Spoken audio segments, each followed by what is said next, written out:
Media Day 2010 featured cool temperatures but a warm outlook for the UNCW Seahawks baseball team, especially in regards to their depth on the mound. I like our club.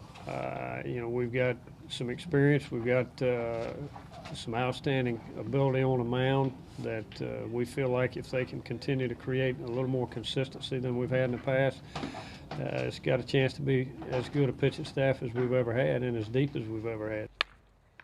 One thing that coaches and players cannot escape on Media Day is the question regarding expectations. For a UNCW team that finished just 31-23 last season, including a mere 10-8 conference record, those expectations are extremely high, with College Baseball Insider projecting them second in the Colonial.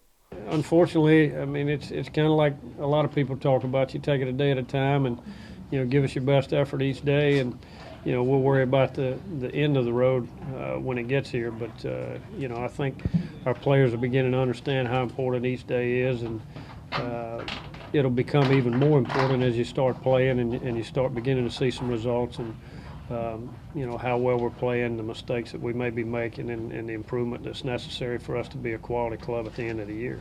The Seahawks have never been a team to shy away from tough competition, and this year's schedule is no different. In addition to a road trip to open the season, UNCW will play 4 games against opponents ranked in the Baseball America preseason top 20. Our early season schedule is a pretty difficult schedule, and on the road at Jacksonville, it's a tough place to play. They had a quality club last year and should be good again this year.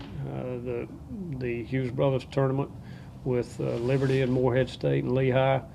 There's 2 real quality clubs in Liberty and Morehead State, and Lehigh's got a couple arms that can probably pitch against anybody in the country. So, and then you roll into Ball State and Wake Forest midweek, and then Duquesne, who is one of the better clubs in the Atlantic 10. And the following weekend, you got Rhode Island, who finished first in the Atlantic 10 last year and won 40 games, and unfortunately didn't win their conference tournament, and they stayed home at the end of the year. But they're very, very good clubs.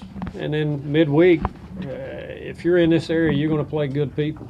You're going to play regional caliber clubs every day in the middle of the week, and that's why you see Elon and East Carolina and Coastal and College of Charleston and NC State. So what are the ultimate goals for a program that has long knocked on the door of national attention?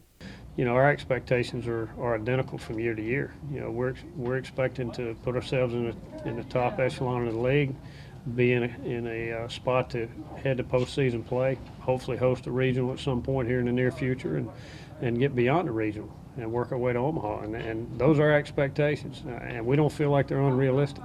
Check back next week when we talk to pitching coach Jason Howell and bring you a preview of things to come from the UNCW pitching staff.